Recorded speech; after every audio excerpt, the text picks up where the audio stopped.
The Allies had defeated the Germans in the Battle of the Bulge and they were now entering Germany. But they still had one more obstacle to cross. One that the Germans really didn't want falling. And that was the River of the Rhine.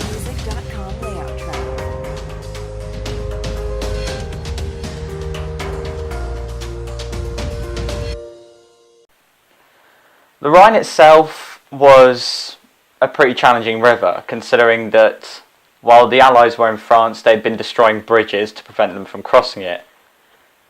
Still wouldn't stop them, but it would delay them.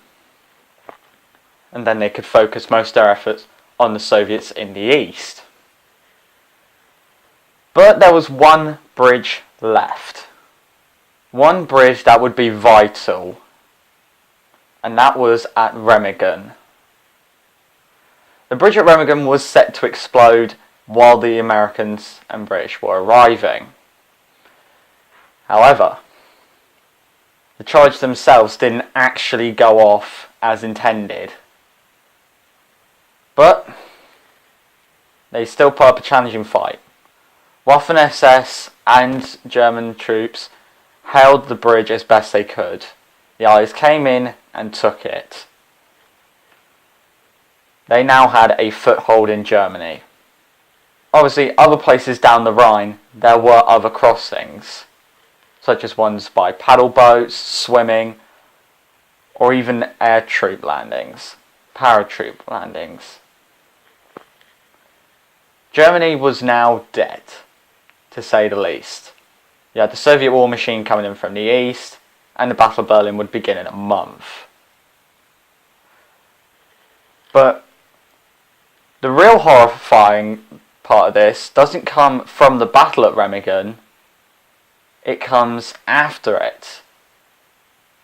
The Soviets had been pushing through Poland and now into Germany, and they had spotted Auschwitz. Obviously many more beforehand, but let's just talk about it. Fuck. But they were now discovering the German concentration camps. Piles upon piles of Jews, either starving, dehydrated, or dead.